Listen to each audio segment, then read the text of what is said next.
Hi friends, welcome back to my channel Rehan vlogs. ఈరోజు మనం ఈ వీడియోలో ఈ పనసకాయని ఈజీగా ఎలా కట్ చేసుకోవాలో చూసేద్దాం. మీలో ఎవరైనా నా ఛానల్ని ఫస్ట్ టైం చూస్తున్నట్టయితే ఈ వీడియోని లైక్ చేసి ఇంకా నా ఛానల్ని సబ్స్క్రైబ్ చేసుకోండి.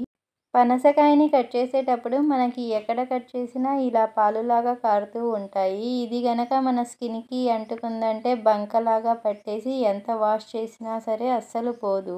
అలా మనకి బంకలాగా పట్టకుండా ఈజీగా రిమూవ్ అయిపోవాలంటే మనం ఫస్ట్ మన చేతులకి ఇంకా కట్ చేసే చాకుకి ఏదైనా వంట నూనె అనేది అప్లై చేసుకోవాలి.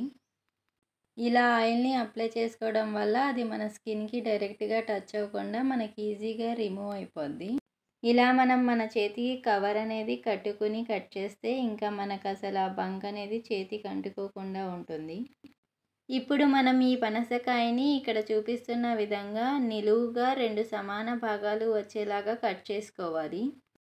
తినడానికి పనస గింజలు ఎంత టేస్టీగా ఉంటాయో ఆ పనసకాయని కట్ చేయడం కూడా అంతే కష్టంగా ఉంటుంది. ఈ పనసకాయ వచ్చేసి మా ఇంటి దగ్గర ఒక చెట్టు ఉంది. దాని నుంచి మేము డైరెక్ట్గా కోసుకున్న కాయ. ఇది కోసి కూడా 4 days అవుతుంది. అప్పుడు కొంచెం పచ్చిగా ఉందని చెప్పి ఒక 4 రోజులు అలా వదిలేసాం. మనకు ఇది పండింది అనే విషయం ఎలా తెలుస్తుందంటే దాని నుండి స్మెల్ వస్తూ ఉంటుంది. మనందరికీ తెలుసు కదా పనసకాయ స్మెల్ ఎంత బాగా వస్తూ ఉంటుందో. అలా స్మెల్ రావడం కానీ లేదా కొంచెం కాయ కూడా మెత్తబడినట్టు అనిపిస్తూ ఉంటుంది. ఆ టైంలో మనం చూసుకుని కట్ చేసేస్తే సరిపోతుంది. ఇలా మనం ఈ కాయని 2 భాగాలుగా నిలువుగా కట్ చేసుకోవాలి. ఈ పనసకాయ ఓపెన్ చేసిన వెంటనే ఆ పనస తొనల స్మెల్ అయితే మొత్తం స్ప్రెడ్ అయిపోయి ఎప్పుడెప్పుడు తినాలా అనేంత తీయగా వస్తుంది.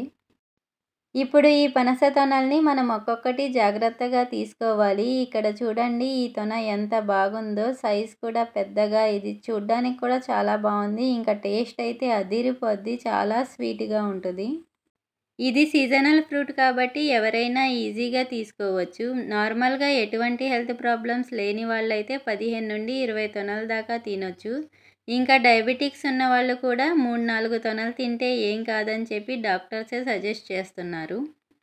ఈ రోజుల్లో చిన్నపిల్లలకి ఇలాంటి ఫ్రూట్స్ గురించి అసలేం తెలియట్లేదు. వాళ్ళకి అలా బిస్కెట్స్, చాక్లెట్స్ ఇవ్వడం కన్నా ఇలాంటి ఫ్రూట్స్ని ఇస్తే వాళ్ళు హెల్తీగా ఉంటారు. ఇంకా టేస్ట్ కూడా బాగుంటుంది కాబట్టి వాళ్ళు కూడా ఇష్టంగా తింటారు. మాకైతే ఈ పనసపండులో ఇన్ని తొనలైతే వచ్చాయి. మీరు కూడా తప్పకుండా ట్రై చేయండి. ఒకవేళ మీకు గనుక ఈ కాయలు దొరకకపోతే మార్కెట్లో ఇప్పుడు ఎక్కడైనా ఈజీగా అవైలబుల్గా ఉంటున్నాయి. మీరు అలా తొనలు తెచ్చుకోకుండా ఇలా కాయని తెచ్చుకొని ట్రై చేయండి, చాలా బాగుంటాయి. Thank you.